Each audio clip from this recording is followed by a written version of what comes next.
자, 오늘의 첫 번째 키워드는요, 트럼프 재판 생생 현장 재현 2탄이고요. 자, 그리고 두 번째 키워드는 20불짜리 웨딩드레스입니다. 그리고 세 번째 키워드, 전기차에서 전기 감전이고요. 네 번째 키워드는 미국 주택 가격 상승 47%입니다. 그리고 다섯 번째 키워드는 취직하려면 이 기술 꼭 배워라 입니다. 정답을 말씀드리면 이 기술이라는 것은 이제 일단 AI, 인공지능 관련된 건데요. 자, 바로 갑니다. 먼저 첫 번째 키워드, 트럼프 재판 생생 현장 재현 2탄입니다. 어제가 1탄이었죠. 자, 트럼프 전 대통령 성추문 입막음 돈 의혹 사건 재판의 핵심 증인 마이클 코언이 어제 이틀째 증언을 했습니다. 자, 어제 증언에서의 결론적인 부분은 트럼프에게 법률 자문비로 된 청구서를 보냈지만 이것은 가짜 서류였으며 실제로는 입막음 돈을 변제받기 위한 목적이었다라는 그 증언입니다. 한마디로 한 줄로 요약하면 그것입니다. 그렇지만 그 법정에서 어떤 말이 오갔는지, 또 검사가 어떤 질문을 했는지, 또 어떻게 답변을 했는지 오늘 여러분들도 어제와 마찬가지로 좀 생생하게 전해드릴 테니까 잘 들어보시기 바라겠습니다. 자, 트럼프 전 대통령이 회사 기록을 조작한 혐의로 재판을 받고 있는 가운데 이 같은 코언의 그 증언, 이 진술은 트럼프가 받고 있는 그 혐의 사실을 가장 직접적으로 뒷받침하는 증언이 될 것으로 보입니다. 뭐 무슨 불륜 관계, 무슨 나쁜 부적절한 관계 이런 것 또 물론 문제가 되겠습니다만은 지금 포인트는 그런 게 아니라 회사 서류를 조작해서 불법, 횡령 이런 거에 관련된 형사 법정이거든요. 근데 그 부분과 관련돼서 이제 결정적인 증언일 수도 있다라는 그런 분석입니다. 자, 먼저 검사가 물었습니다. 스토미 데니얼스에게 얼마를 주었고 그 돈은 어떻게 마련했던 것입니까? 라고 물었습니다. 그러자 코언이 대답합니다. 전직 성인 영화배우 스토미 데니얼스의 성관계 폭로를 막기 위해서 트럼프가 자신을 통해서 $13만 주었다. 그리고 그 돈은 법률 자문비인 것처럼 위장해서 회사 돈을 사용했고 추후 회사 기록을 조작했습니다. 라고 답했습니다. 자, 검사가 이어서 묻습니다. 그 $13만 그러면 최초에는 당신이 마련해서 준 것입니까? 라고 물었습니다. 이에 코언은 답하기를 그렇습니다. 내가 우선 돈을 마련해서 데니얼스에게 주면 나중에 트럼프가 그것보다 더 많은 돈으로 변제해 주겠다라고 해서 그렇게 했습니다. 라고 증언했습니다. 자, 검사가 이어서 또 묻습니다. 나중에 변제해 주는 문제와 관련해서 트럼프와 어떤 약속, 어떤 대화를 나눴습니까? 그러자 마이클 코언은 트럼프의 대통령 취임 직후였던 2017년 2월에 대통령 집무실인 그 백악관 오벌 오피스에서 트럼프 당시 대통령을 직접 만나서 이 데니얼스에게 건넸던 합의금의 그 변제에 관해서 얘기를 분명히 나눴습니다. 라고 답했습니다. 그때 그 검사가 또 묻습니다. 그때 당신이 돈을 변제해 달라고 했을 때 그럼 트럼프는 뭐라고 하던가요? 라고 물었습니다. 그러자 코언은 당시 트럼프는 대통령 신분이었는데 합의금 변제와 관련해서 앨런 와이셜버그하고 상의해 라고 말했다라고 진술을 했습니다. 검사가 누구요? 앨런 와이셜버그? 그가 누굽니까? 라고 물었습니다. 그러자 마이클 코언은 앨런 와이셜버그는 트럼프의 회계사라고 불렸고 자신은 트럼프의 해결사라고 불렸는데 앨런 와이셜버그는 트럼프의 회계사, 어카운턴트, CPA, 그거죠. 그렇게 불렸다라는 것입니다. 그리고 트럼프 그룹의 최고 재무 책임자, CFO를 지내는 등 트럼프 그룹의 사실상 재무 사정을 꽉 꿰차고 있던 그런 인물입니다. 라고 답변을 했습니다. 이어서 검사가 또 묻습니다. 돈을 변제받을 때 한꺼번에 받았습니까? 아니면 나눠서 받았습니까? 라고 물었고요. 마이클 코언은 약 1년간 매달 일정액씩 나누어서 받았습니다. 라고 답변했습니다. 그러자 검사는 좀 더 구체적으로 말씀해 주시기 바라겠습니다. 라고 했고요. 그러자 코언은 트럼프 그룹으로부터 법률 자문비 명목으로 12개월간 매달 $35,000씩 35,000 곱하기 12 하면 42만 나옵니다. 12개월간 매달 $35,000씩 총 $42만 청구했습니다라고 답했습니다. 그러자 검사는 $13만 스토미 데니얼스에게 주었다고 했는데 $13만 아니라 $42만 청구했다고요? 왜죠? 라고 물었고요. 이에 마이클 코어는 이런저런 다른 명목도 포함을 시켰는데 13만 달러의 그 변제금 외에 자신이 트럼프 그룹으로부터 법률 자문료를 받으면 그에 대한 세금을 내야 되는데 그 세금을 내는 것 그것도 감안해서 액수가 올라갔고 또 자신이 일 처리를 잘한 데에 대한 일종의 상여금도 포함이 돼서 42만 달러를 청구했습니다. 라고 매우 구체적으로 답변을 했습니다. 그리고 마이클 코어는 몇 마디 또 더 덧붙였습니다.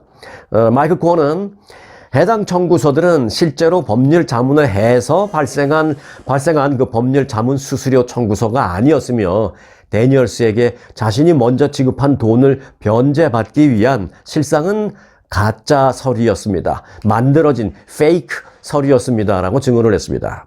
이 자신에 대한 처벌도 각오한 듯이 거침없이 가짜 청구서라고까지 말을 한 것입니다. 자, 이어서 마이클 코어는 몇 마디를 또 더 덧붙입니다. 2018년 4월 나는 갑자기 FBI의 압수수색을 받게 됐고 개인 컴퓨터와 내 휴대전화까지 다 압수를 당했는데 그런 상황 후에 나는 충격에 빠졌었습니다. 그런데 트럼프 당시 대통령이 나한테 연락을 해서 걱정하지 마라. 나는 미국 대통령이야. 난 미국 대통령이야. 걱정하지 마. 라고 안심시켰다라고 증언하기도 했습니다. 자신이 처벌받더라도 트럼프만큼은 꼭 유죄를 만들고 말아야겠다라는 어떤 그 의지가 엿보이는 그런 대목입니다. 자, 마이클 코어는 이틀째 이렇게 구체적인 내용을 증언을 했습니다. 그런데 뭐 사실 이번에 그 코어니 한 증언 내용 그 자체는 그동안 뭐 언론을 통해서 많이 들어왔던 그런 내용들이 대부분이고요. 사실 뭐 특별히 새로운 내용을 공개한 거는 뭐 그렇게 많지는 않았습니다. 하지만 뭐 일반적으로 이제 언론에 보도됐다거나 아니면은 일반적으로 시중에 떠도는 뭐 우리가 그냥 일반적으로 야 그랬다더라 저랬다더라 우리가 일반적으로 얘기하는 그런 것과 실제로 법정에서 증언으로 이루어지는 것과는 내용 같다 하더라도 이 법적인 면에서는 하늘과 땅 차이잖아요.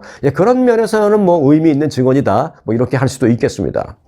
자, 그런데요, 어제 그리고 그제 이틀 동안 마이클 코어니 증언을 할 때 법정에서는 좀 재미있는 광경도 있었습니다. 뭐냐? 바로 많은 사람들이, 많은 정치인들이 와서 트럼프에게 얼굴 도장을 찍느라 아주 바빴습니다. 어제 법정에서는요, 마이크 존슨 하원 의장을 비롯해서 공화당 경선 주자이기도 했던 더그 버검 노스다코타 주지사, 그리고 역시도 경선 주자였죠. 나중에 뭐 금방 사퇴하긴 했지만 기업가, 인도 출신 비벡 라마스와미 등등등 공화당의 유력 인사들이 트럼프 전 대통령을 지원한다라는 이유로 법정에 나타나서 함께 방청석에 앉아있는 그런 모습을 보여주었습니다. 그리고 이제 그 전날에는요, 제이디 벤스 상원의원도 법정을 찾아서 이 방청석에 앉아있으면서 트럼프 전 대통령에게 자신의 얼굴 도장을 찍는 그런 모습도 볼 수 있었습니다. 이 버금 주지사와 라마스 와미 그리고 벤스 의원 등 어제 나왔던 사람들, 이 사람들은 이제 이번 대통령 선거에서 공화당 부통령 후보로도 거론되는 인사들입니다. 자천, 타천, 물론 트럼프가 당신이야 라고 아직 그 누구에게도 어사인을 해주진 않았습니다만은 어사인 받으려고 그렇게 얼굴 도장 찍는 것처럼 이제 보이고 있습니다. 트럼프가 재선되면 그때 이 한 자리를 원하는 그 주요 정치인들이 법정까지 찾아와서 트럼프에게 얼굴 도장을 찍느라고 아주 분주한 그런 모습을 보였습니다. 참 한심하다는 생각이 들기도 하고 참 대단하다 싶기도 하고 그런 열정으로 나라 살림을 좀 꾸렸으면 얼마나 좋을까라는 생각도 들기도 하고 그렇습니다. 자, 빠르게 두 번째 키워드로 넘어가겠습니다. 두 번째 키워드는 이겁니다. 20불짜리 웨딩드레스입니다. 아, 그게 가능해? 네. 가능합니다. 아니, 실제로 있습니다. 미국에서 그 MZ 세대들 사이에서 요즘 그 결혼 비용을 절약하고 좀 개성을 살리는 그런 웨딩 트렌드가 확산되고 있다고 합니다. CNN은 최근 그 미국의 패션 업체들이 이 MZ 세대라는 것은 이제 M세대 그리고 Z세대, Z세대를 합친 거죠. 그 MZ 세대가 선호하는 저렴한 웨딩 드레스를 많이 판매하고 있다라고 전했습니다. 한 유명 패션 브랜드는요, 웨딩 드레스 등 이 신부와 이 하객들을 위한 제품 한 100종류 이상이 있는데 그 100종류 이상을 평균 한 $100 안팎의 가격을 내놨습니다. 싼 거는 한 80불, 비싸봐야 한 150불. 그리고 또 다른 브랜드는요, 지난달에 내놓은 건데 그 신부 드레스, 뭐 잠옷 등 이 결혼과 관련된 어떤 그 여러 가지 제품군을 이건 정말 믿거나 말거나입니다. 최저 $9에서부터 최고 비싼 거 $50 정도로 출시했습니다. 그리고 웨딩드레스로 입을 수 있는 그 흰색 멋들어진 원피스도 나왔는데 20달러에 내놨습니다. 20달러짜리 가격이 붙어 있어요. 웨딩드레스로 쓸 수 있을 정도의 퀄러티인데 무슨 뭐 패브릭이 대단히 좋지는 않겠죠. 하지만 뭐 얼핏 봐서는 그렇게 나빠 보이지 않는 일단 디자인이 깨끗하고 예쁜 그런 걸 20달러에 내놨습니다. CNN은 이 같은 변화가 특히 그 G세대들이 결혼 정년기를 지금 맞기 시작하면서 더 나타나고 있다, 두드러지고 있다 이렇게 분석을 했습니다. 지금 20대 중반이 된 그 G세대는 결혼식에 있어서 기존 방식을 좀 버리고 자신들의 개성을 살리면서 비용은 또 더 절약하고자 하는 그런 마음이 크다고 합니다. 자, G세대가 그러면 몇 살이야? 라고 생각하실 수 있는데 1990년대 중반에 태어나서 뭐 쉽게 보면은 뭐 1995년쯤 태어나서 20년대 초반에 걸쳐 그 사이에 1995년부터 한 2005년 그 사이에 태어난 그런 세대를 말하고 있습니다. 그리고 이제 MZ 세대는 거기에다가 이제 밀레니얼 세대를 합해서 아우른 것입니다. 그러니까 좀 넓어지겠죠. 1980년대부터 2000년대 초반에 태어난 그런 세대를 MZ 세대라고 합니다. 이 사람들이 이제 지금 뭐 결혼 정년기 또는 결혼 정년기를 조금 이제 지난 그런 나이들인데 개성이 중요하지 뭐 우리 뭐 엄마 세대 뭐 우리 할머니 할아버지 세대 때 보니까 뭐 결혼식 때 화려한 거에다가 드레스는 뭐 몇만 불짜리 우린 그런 거 필요 없어. 예쁘면 되고 어차피 하루 입고 말 건데 뭐 예쁘면 됩니다. 그래서 개성을 살리는 그런 디자인 위주로 싼 거 이렇게 많이 찾는다라고 합니다. 패션 트렌드 분석 회사 그 월스 글로벌 스타일 네트워크이라고 있습니다.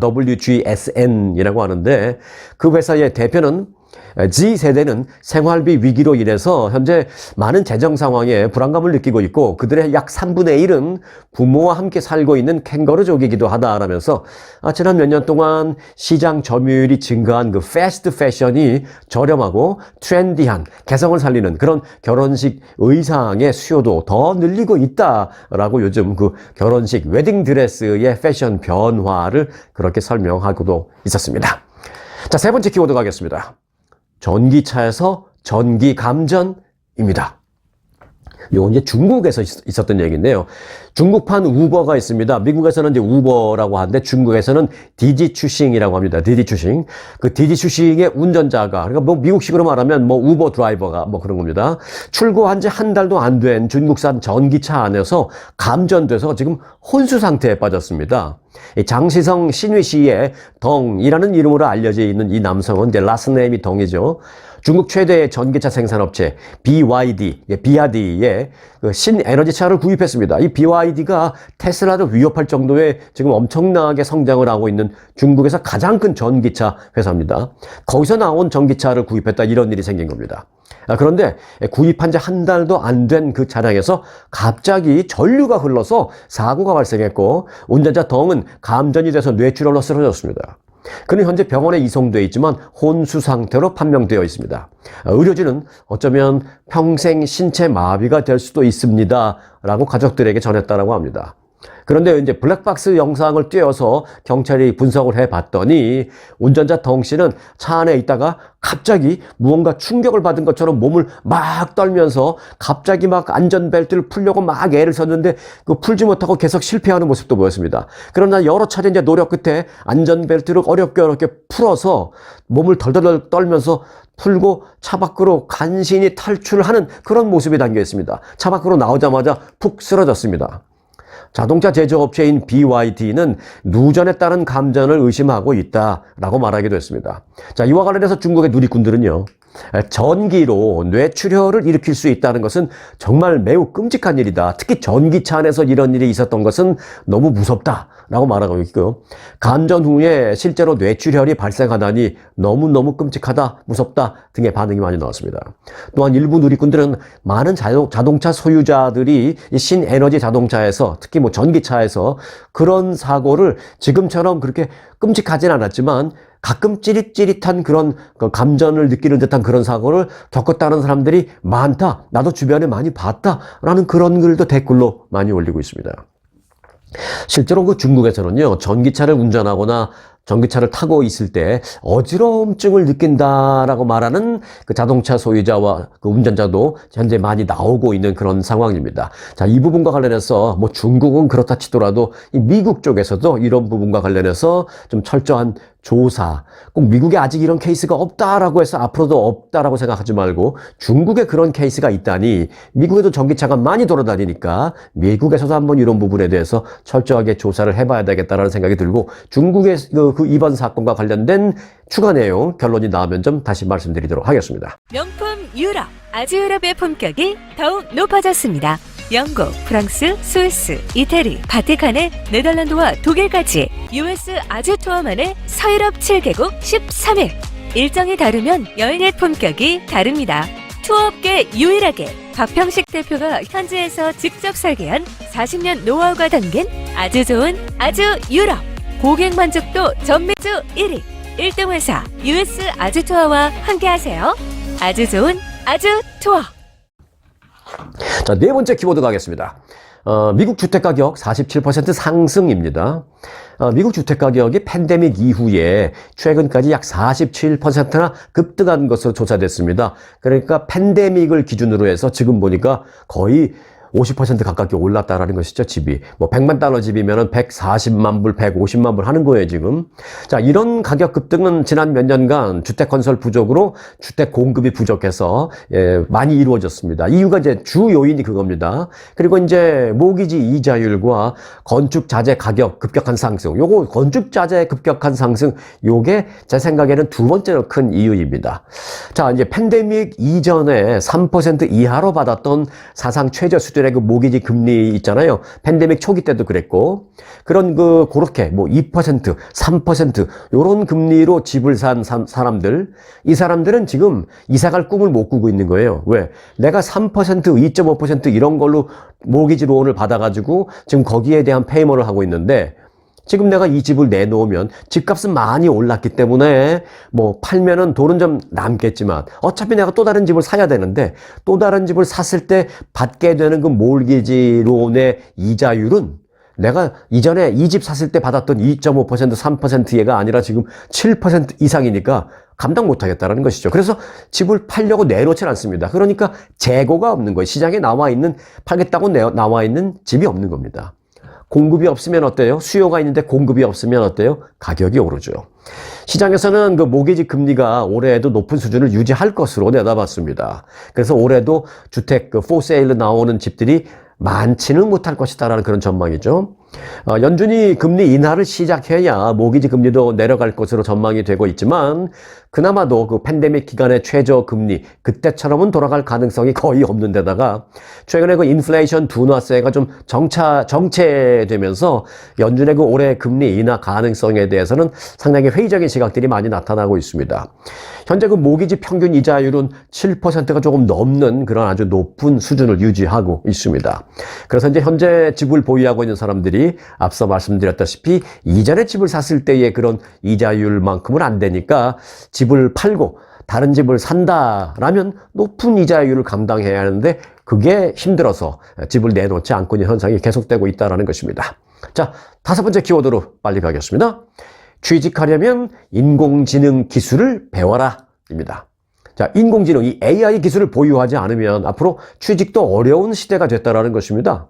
이 한국 기업의 그 70%가 AI 기술을 보유하지 않은 지원자를 채용하지 않겠다라는 답변을 했습니다. 조사 결과 그런 답이 나왔습니다. 마이크로소프트가요, 한국에는 마이크로소프트 코리아라고 있습니다. 그러니까 전 세계의 마이크로소프트 지사를 통해서 조사를 했어요. 자, 한국을 포함한 전 세계 31개 나라 무려 3만 1,000명을 대상으로 마이크로소프트가 설문조사를 실시했습니다.